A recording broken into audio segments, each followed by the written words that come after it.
Okay, well, I mean, let's just get started with our discussion.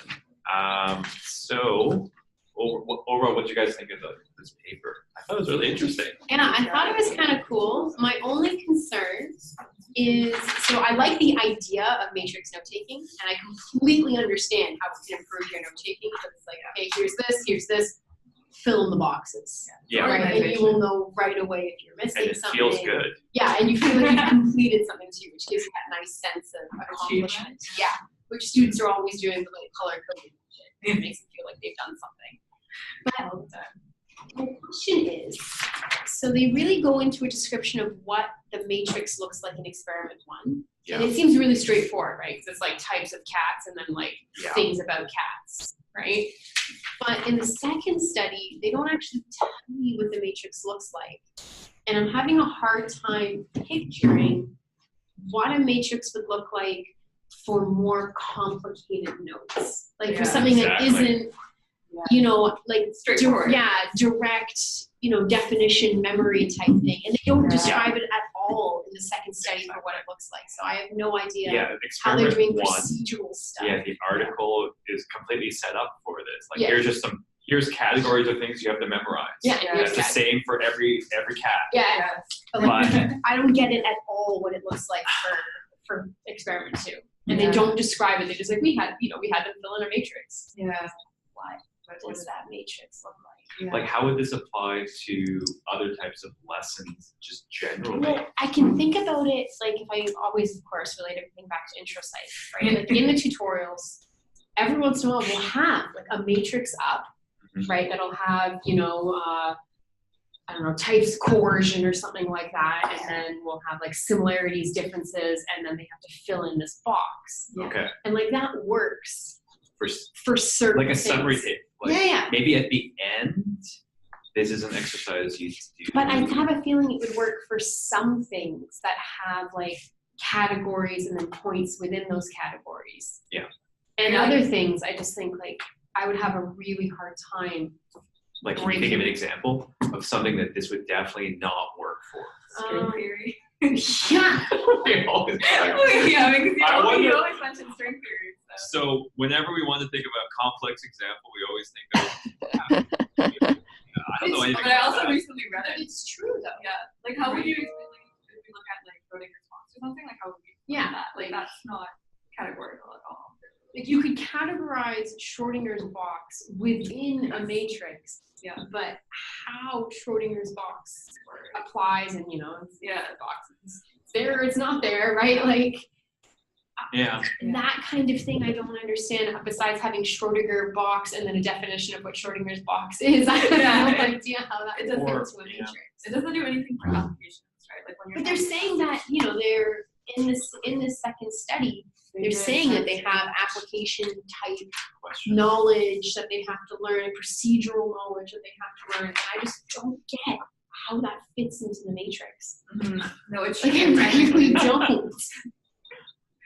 I wish there was like, I wish they included a single appendix, of one student's matrix. Like I found it really shocking that there isn't a table just showing you, like as an appendix or whatever, showing you what these students had to fill out. Like you have to really visualize this. Yeah. I could imagine even say something complex like that we appreciate, like stats. So imagine a class on, you have to learn multiple stats. That's what the second half of this is. No, but you could have like like the task number of, absolutely. Is it between subjects or within subjects? You know, different features. What are you comparing? Oh, absolutely. You could make a matrix table for that. Oh, you could even do it for things like not even just stats, but studies that you're learning. Right? Like here's the different studies, you know, Schrodinger and all blah blah blah, and then it's like, okay, what was the purpose? What was the hypothesis? And how do students fill that in? And like, but again, that's like declarative stuff. It's memorizing facts. But from that, if you get that basic declarative information organized, that sets you up. Oh, to absolutely. apply it. Absolutely. But then I think about like, you know, all of the other papers that we've read in this group that are things like, okay, teaching somebody a theory like in math or something like that versus having them do practice questions. right? Practice questions ends up being this like obviously massively promoted, way better way of learning. Whereas, this feels like the theory, right? Like it's a great way to lay out the theory. Yeah. But I don't think this could stand alone as. What if you were to use it as like retrieval practice, right? Because that's what the practice questions are doing, the retrieval practice. Yeah. So maybe if you were to like implement the matrix as a way of students to study, at least cover the box, figure out what it is. So I almost think it might be a good idea to have them start off by doing almost like classic or outline notes. Yeah. And then your final exercise is, okay, well, put this table together. That's actually what I was thinking to include in our handbook.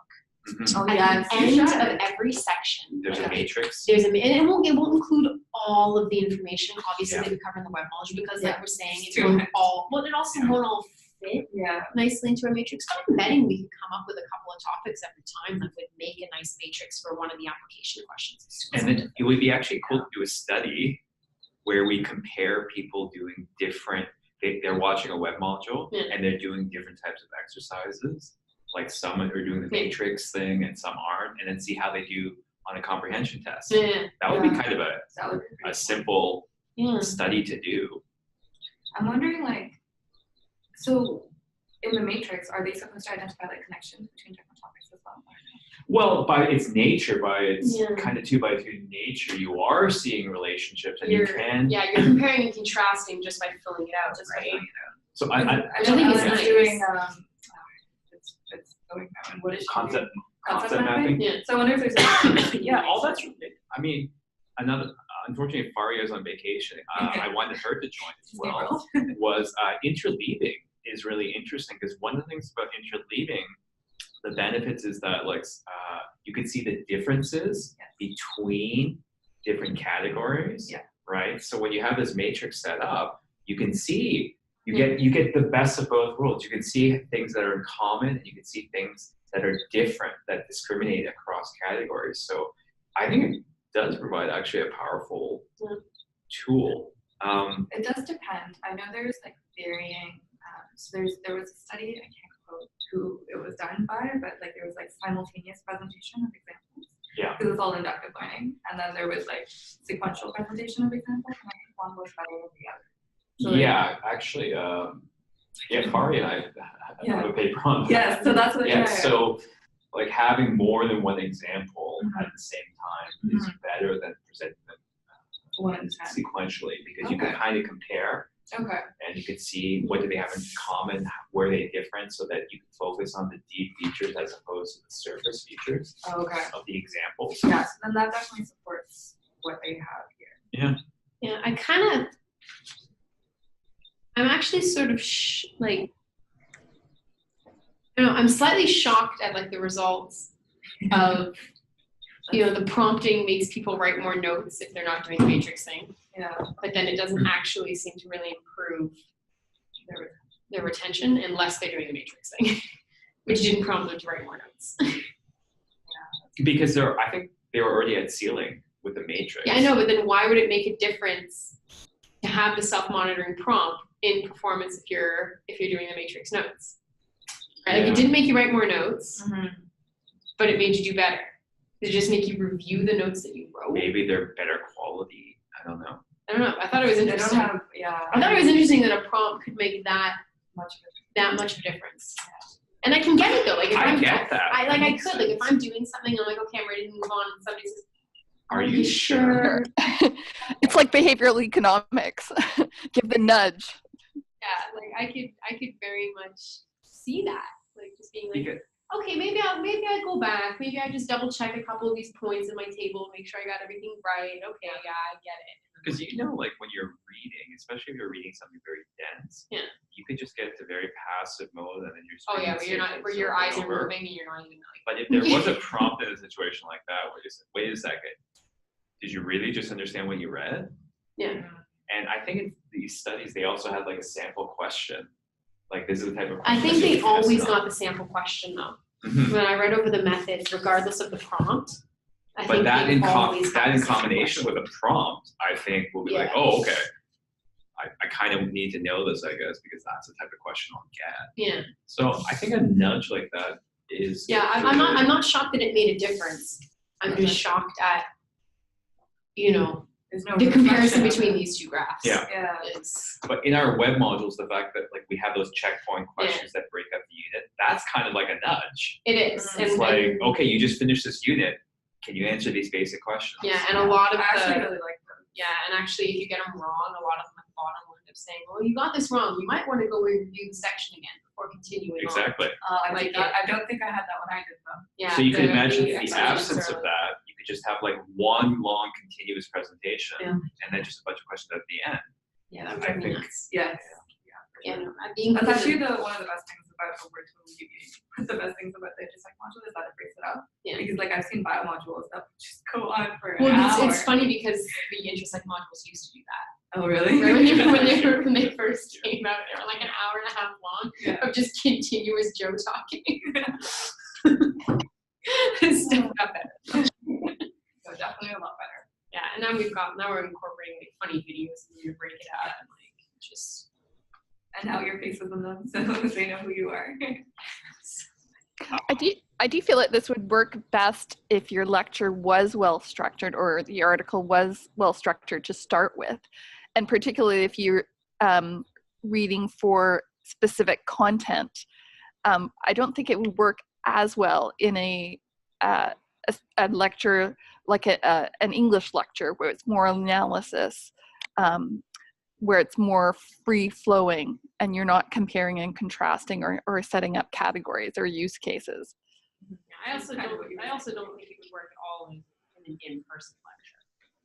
Right, like this is something that's obviously where you have content and Self-paced. and you're searching for answers and you're trying to find things within.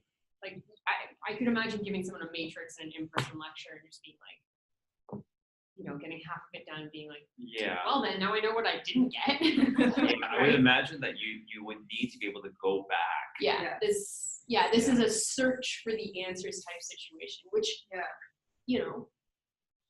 that's another reason why the matrix works so well. It's this active learning where you know what you're trying to find. You're like, okay, you have to go and search for the answers and like fill it in. So where would this be in our handbook? Like, It'd be at the end right of after at the very end or right after, like, how we have like the notes, key slides and notes. Yeah. I'm envisioning it happening right after no, that. happen there, and then we have practice questions afterwards. Yeah, right after that. It's like, okay, now that you've got all your notes, you organize them into this matrix? And then Yeah, I think we should do this. Yeah, no, I was reading this article and I was just like, this fits perfectly in the That handbook. would be good. I mean, I don't want to do this. I just want to assign a TA to it, but like. Yeah. Yeah. You could interweave them too. Like at the end, if you have like a final matrix, you could like just have like random topics from random. And see if they can connect it off. It'd be interesting to actually have a group also just almost reread all their notes. Because I want to equate time on task. Yeah. So one group does this, they go through they take their notes. The whole thing is because this is in the handbook, like we can't coordinate who does what. No, I'm talking about in an experiment. So you want to do an actual study. Actual study, where people come in, they're watching a web module. They're watching a web module. They're actually taking their notes like that. Yeah. And then one group gets to spend 15 minutes rereading their own notes, and the other group has to fill in this matrix table, and then you do a comprehension test immediately and 48 hours later. Oh yeah, I think this would be a great study. You could add it as a condition in Helen's study to this she's running a new study now. Well, she's Where's doing like something Nina different. when She's doing a mind concept, I think. Okay. Okay, here's another question I had. So I think there's something to matrix note taking. It sounds like it's interesting, but my question is, what is its function? Does it actually increase encoding? Is it a better learning tool? Or is it just a better external storage tool? Because you have the best notes. I think right? it's a little bit of both, right? And I talk to students about this a lot when I'm talking to them about how to study better for intro psych, right? Because like that's hell, I'm meeting with someone this afternoon to have this exact same conversation over again. And the first thing I tell them is like, you have to have a comprehensive set of notes. Like that is obviously step one. If you don't have something to study from, then you can't study correctly from that thing, right? Like that's, so I think that the matrix set up, especially if the matrix is designed in this case by the professor, You know what I mean? Saying like, look, these are the things you need to know to do well on this test, right? Then if you fill it in, you are guaranteed to have like 100% of the information that you need. Okay. So like, I think it's a better external storage, but I think the act of making it is better in coding. Okay, so we can test this. What if we just give one group the final matrix table filled in for them? Oh, absolutely. I think they'll do way worse than somebody who has to make it themselves. We could find out. Yeah, that's like that would be really interesting. So that could be the other condition. Yeah. Like one group, they just reread their notes. Another group, you have to fill in the table. And another group, here's the matrix table you can use. Yeah. Because in their study here, they make their notes in different conditions, and then they came back, I think, 4 days later in experiment 2, and then they got 15 minutes to review their notes. But the matrix notes people are the only people with an actual complete set of information. Yeah, exactly. So not surprisingly, they're going to do better. Yeah, I just think they just had a better external storage tool. Yeah, but I do think that creating that, needing to search out the specific information. You know what I mean? And I think that's probably something to it. And having like we were talking about how it's naturally a compare and contrast type situation, especially if you have like, you know, like, okay, we'll take the example at the beginning of the stupid cats, right? Like it would let you at a glance be like, okay, I'm looking for the tiger. Okay, the tiger does this. Okay, now I'm looking for the bobcat. Okay, the bobcat does this. Like, so you automatically have just compared bobcats and tigers, as opposed to if you're writing a set of notes, you would be like, okay, tiger, here's all the stuff about it. Yeah. Bobcat, here's all the stuff about it. As opposed to on this, you could look right across and be like, okay, in this category, here's all the comparison contrast across this, you know, across these types. For sure. So, but yeah, I think it's like, yeah. I do think that it would, especially, I think that would create like just more learning by creating this, because I think it's a more active way of engaging in the material. Yeah, I suspect you're right. Yeah. So that would be the experiment. Okay. Yeah. I know you were talking about like having them create it.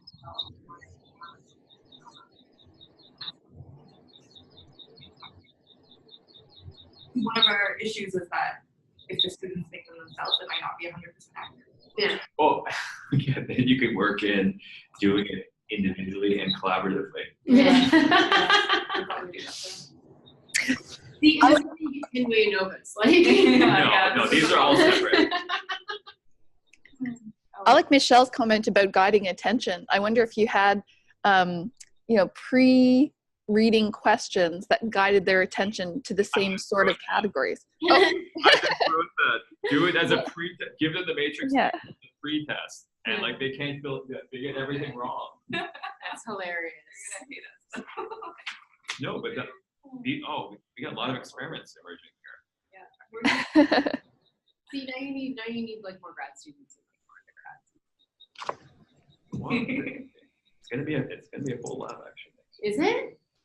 Oh, that's exciting. Yeah, no. We have a lot of undergrads. A lot of undergrads for sure. Oh, there you go. There's gonna be a lot of undergrads. There's gonna be 2 postdocs and another staff person. Another staff person? Yeah. Who have you hired? I haven't hired anyone. But you're going to? Yeah, you need a lab coordinator. Yeah, so this is gonna be Anyway. Business is booming. It is, yeah. So Bob, you mentioned this point about a well-structured lesson. That's kind of interesting. So unfortunately, not all lectures are very well-structured. Oh my God. Yes.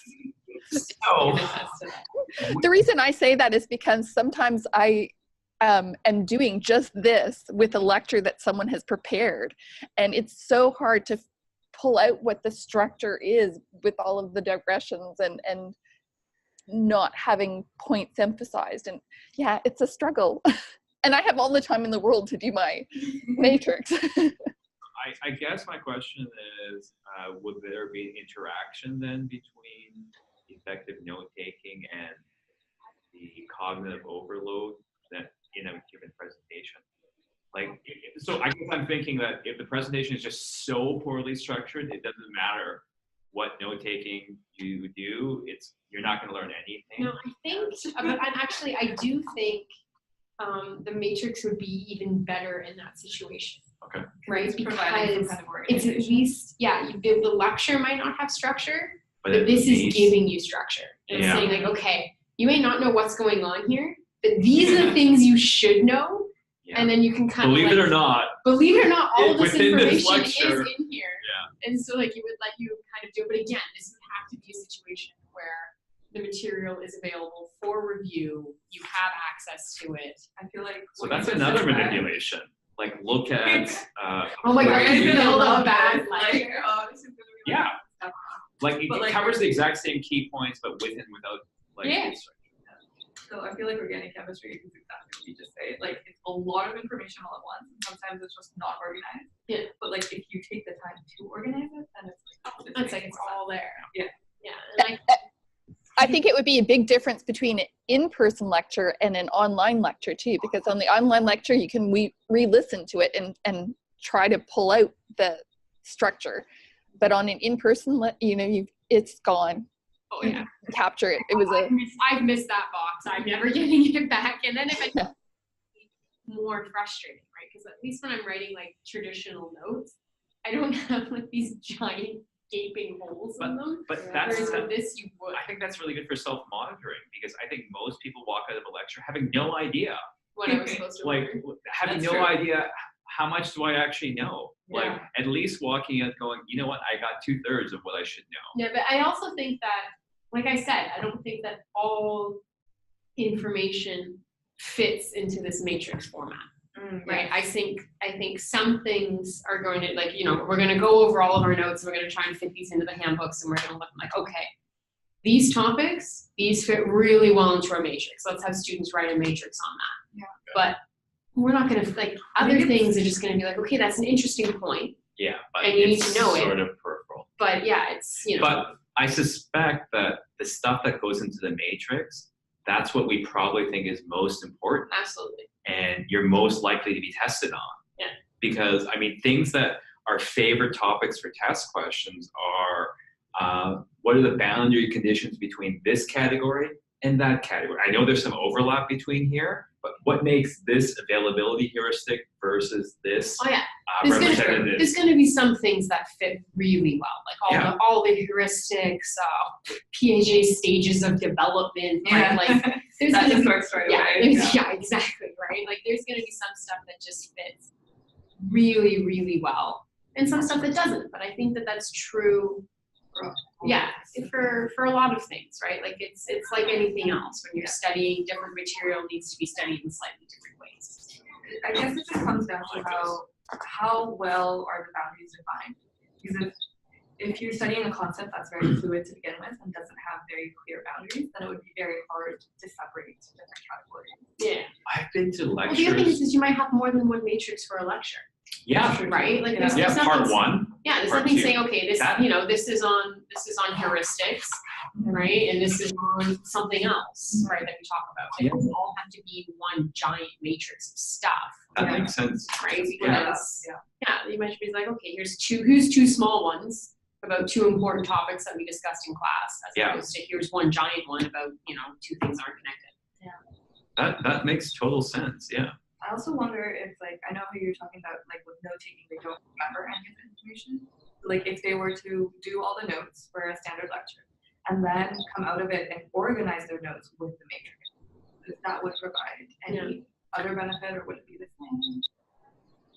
Yeah, I think that creating a matrix based on notes that you've made is a great idea. Yeah. Right. Like that's what and that's what we're trying. That's what we're going to try and do in the and handbook, it would right? leave you with a sense of satisfaction because that's what the things students always say. Like, I have no idea what I should be taking notes on. Yeah. Right. So this really gives them structure, and it could teach them note taking. I laugh so many times when students are like, they come to my office like, I have no idea what I should be taking notes on. It's like, did you buy the handbook? Well, yeah. Like I pull it out. It's like, okay. Well, you see here, there's these things you have to fill in. Like and so it's like they bought this thing and they didn't open it. Yeah. Although it's wild. In their defense, or as in our defense, I guess I should say, there are a lot of courses that have handbooks that are just completely useless.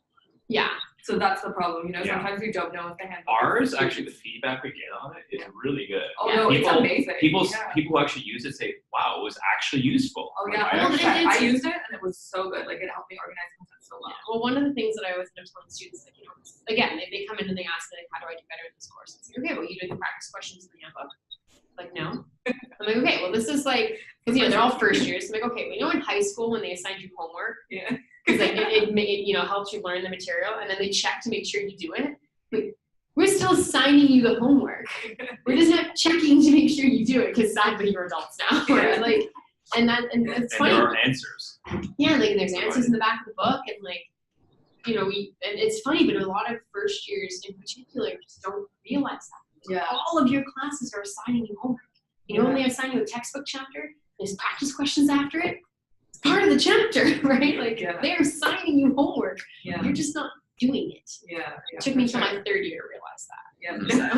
So, oh no, I have all the pity in the world for these people, because I was definitely them. I remember unwrapping my anthropology textbook within like 2 days. Shouldn't have unwrapped it. I would have gotten so much more money for it. Should have just sold it. Yeah. But yeah, so I think that the Matrix though has a lot of potential. Me too. So it's too bad Irina wasn't here today, but so she's done research on looking at notes that are handwritten versus typed, right? And I think overall she hasn't written. No, I think it depends on the person. Depends on the person. I think there's a huge amount of individual difference. And now the other thing is that I'm noticing in class is that not as many students are actually like typing notes the way we think of it. They have like interactive tablets and like all of this other stuff where they're typing and then they're drawing something and then they're typing. And like that's what originally held me back when I always took notes by hand, because like, computers were shit when I was an undergrad. Yeah, you can't draw. Yeah, you could draw. I could barely carry my laptop, right? It was this thick and like weighed 10 pounds. But now I think the shift towards online note-taking is very, very different. It's more of a gray area between how different is it really from taking notes by hand.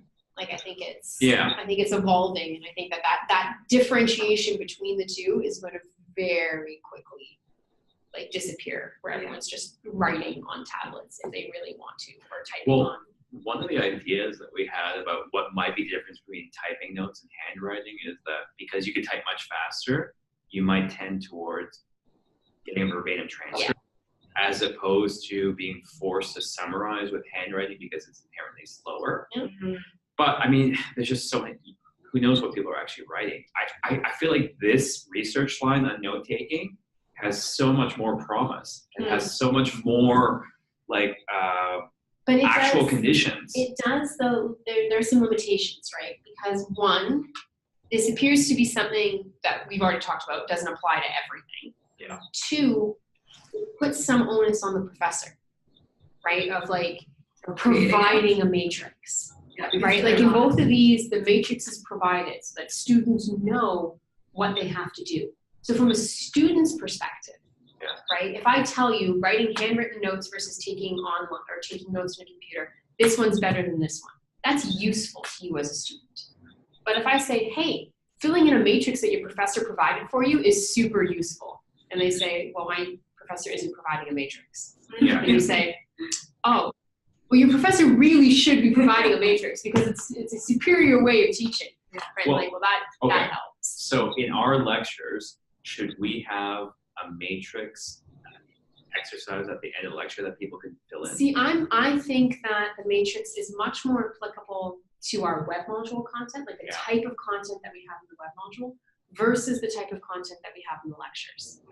The lectures tends to be more, here's some cool, fun examples about this, or you know what I mean? And we're kind of touching on so many different topics because we're trying to go over things that are covered. I don't think that the matrix applies as much there, but I really think it applies to it. Because I think that this is much more applicable to sort of the knowledge foundation that we're trying to build when it comes to terminology and definitions. And here are things that you have to memorize. Exactly. Here's content specific stuff that you need to know. Yeah. Right. Versus the lectures, the in-person lectures are more designed about. Here's some cool application for that. Here's an example to get you to remember, this so thing. So declarative knowledge you have to master. Yeah. Versus applying it to the next level. And I think, I think that's also why it's important to keep things like the practice questions in the handbook and everything else that helps to build that more application base, so you can take the knowledge that you've just put into this matrix and do something.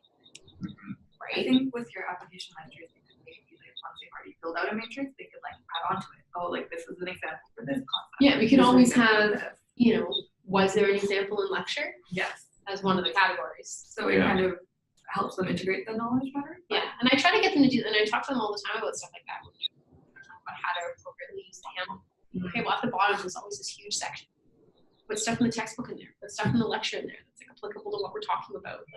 I'm always trying to get them. I'm always trying to get them to use this stupid.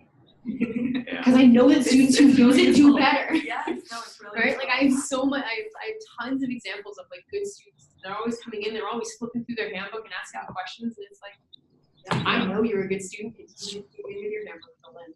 Yeah, it's such a cool organizational tool at the end of the day, and that's what students need more than anything. It's not that they need help with the content. It's generally that they need it. The whole thing is though is that students, especially in first year, are a little unwilling to change how they study, because for them up until this stage it worked, right? Obviously it worked. They're in a top tier Canadian university. Obviously they did something right and it got them here, right? And we talk about that in lecture. That's why I came up with that case study of Shane Battier. Yeah, no, and that's why I kept it in and I talked to him about it. I think What's that's case study?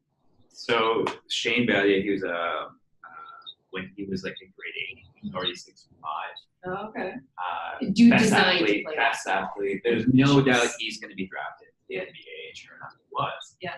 And then when he got there, he was always the biggest, strongest, the best. And then once he got to the NBA, he no longer was the biggest, the strongest, and the best. Yeah. And he couldn't compete with people in the same way, so he had to completely overhaul his game. So he now became that player that went for the loose balls, that did the toughest defensive jobs, and a lot of people rate him as one of the most valuable players. He never won the MVP, but if you want a person on your team, that you need Shane Battier. He's best support. He makes everyone on the team better. Okay. Right? So the analogy I said is that when you're in high school, I bet you're probably one of the best people in your class. Yeah. You probably could just memorize things the night before and do fine in the test. Can't do that anymore. Once you come to now you're at McMaster, if you're still doing that, great. Yeah. Don't change a thing. But if you're not, maybe you should be like Shane Battier. I find it's so much. Changes. I find because we do a similar talk both in 1x03 and 1x3. Right? Halfway through the year before the quiz term. And for me, this is really kind of personal because I had that experience. I was a top. I really did believe your experience. Yeah. It was really helpful. And then I got to first year and I didn't do as well as I wanted. And then finding second year, it's way easier to get through to them because it's okay, were your first semester grades not what you wanted them to be? If they were, great. Keep going on, man. Maybe think about this talk when you get to med school and your pool of fish has changed once again, right? But for the rest of you, you have to change something. And it's going to be hard, and it's going to suck. But here are the things you have to change to do better. And note taking is probably one of them because, especially coming from high school, I don't think people know any. No, you copied off what you wrote on the literally chalkboard. just copy verbatim. Yeah, you do. I don't think they use chalkboard. That's really sad. But they have PowerPoint slides, but the PowerPoint slides are designed to literally copy down what was on those slides. There's no actual active process in the note. Oh, and now most of the time until the test. Well, no, and now most high schools use something like Zhao. They actually post the slides. Yeah. And so they don't even have to take notes. They just study off the slides that their teachers have provided. So that's what a lot of students actually want as well. So in our web modules, we kind of purposely make it so that you can select the text. text. Yeah, I know. But people It's an image. When people end up doing Yeah. it, just take images because they feel like, okay, if I just have this copy, it's the same thing as me having done something with it. It's not. It's not. Oh But that's what. But people really feel a sense of security Well, that's and like comfort from like, well, I got the complete record. yeah. It's like for okay, sure. great. You have a But you gotta wonderful do something external with it still. storage, right? Yeah. And that's awesome. But it's not been processed in any way. Yeah, and when I talk to students about that, and I can see that especially with the difference between like test performance and exam performance, right? Where they go from having those notes that have everything in it that they can search for a key term and whatever, versus the final exam where they got nothing because you didn't process it in any way. You have nothing in your head, right? Or because you just reread it. It's like, so I think, and that's the thing. I think creating a matrix would help.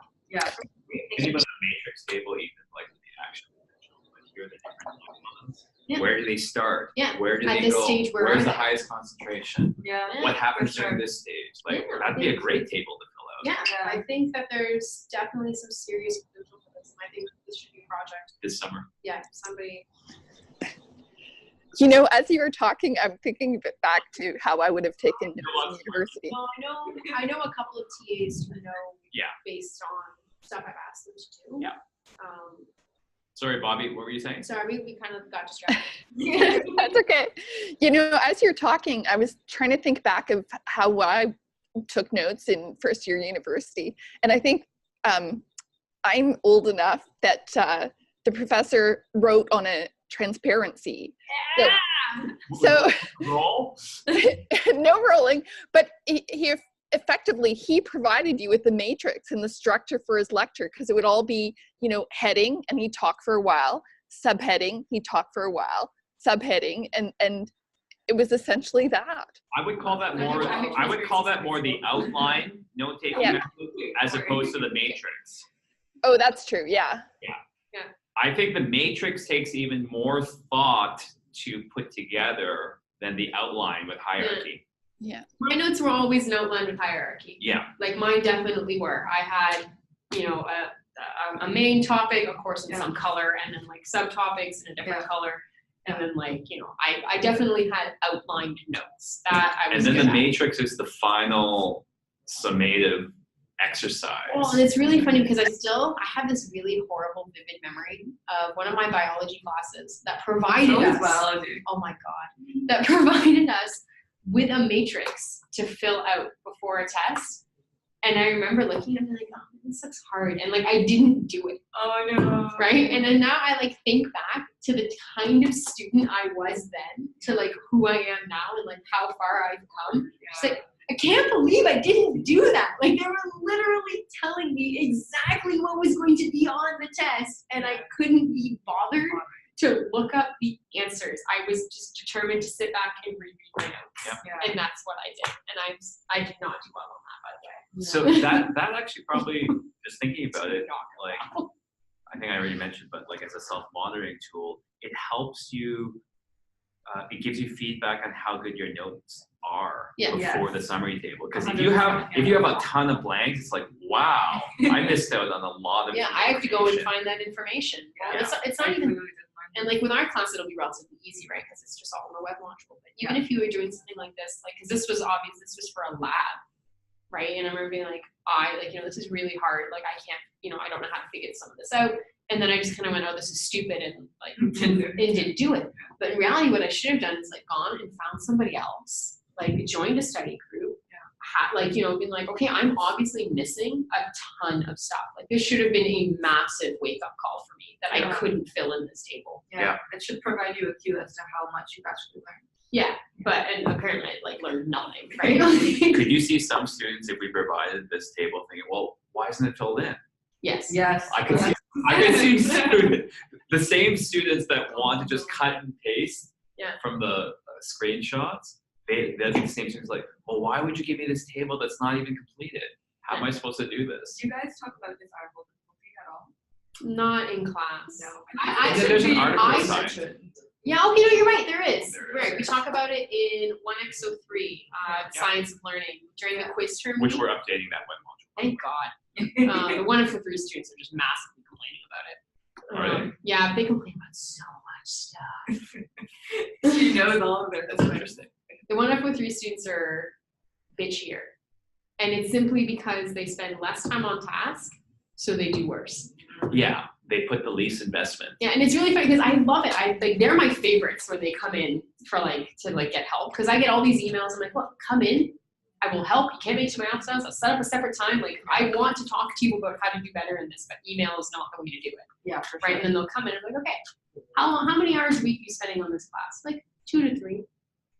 Like, okay. Like, that's main problem 1. Yeah. Like, how long are you spending on your other classes? Yeah.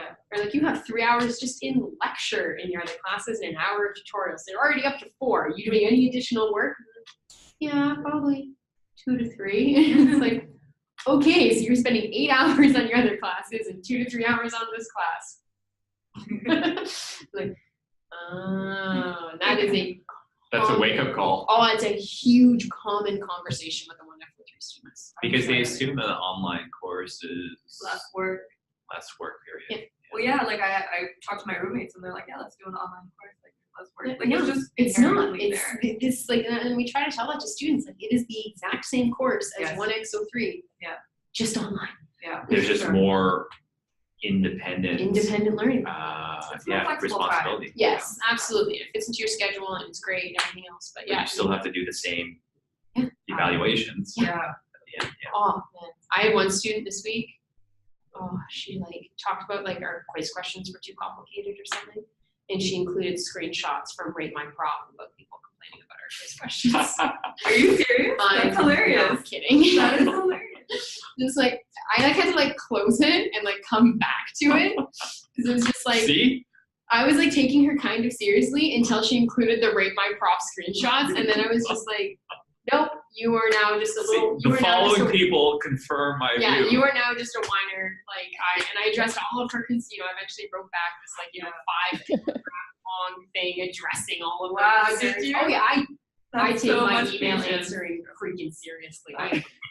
I think we're Oh digressing. my God, sorry. But very interesting. And amazing. I think our main conclusions are that we think there's something to this. Yeah. I don't think matrix note-taking is a one-size-fits-all for everything, but I think there's definitely potential for it to be included and getting students to learn about it. Yeah, I think it's got a good niche for Yeah. especially people I've who never tried it, and I'm actually kind of keen on trying it now. That's the thing too. I would love. This could be a workshop. Oh my God. This could be an Yeah. EdCog workshop in the future Yeah. of teaching note-taking and teaching matrix note-taking. Well, especially because if we're saying that matrix note-taking is really beneficial for students, And Doesn't depend on the matter. instructor. yeah, it depends on the instructor, right? So they this have is- to be able to design. So Yeah. that could be what they do in the workshop. Bring a lesson, bring a lecture that you're doing, and you create the matrix note for it. Yeah, I This like could it. be a workshop. Yeah, that would be a good workshop. Bobby, are you coming to EdCog? Oh, yes. Yeah. Awesome. We're going to probably open up registration next week. Oh, wow. Excellent. I need all of the stuff that I told you I needed. No matter what, Michelle's opening it next week. All Very right. good. Yeah. Any last Have a comments? great day. All right. See you guys. Bye.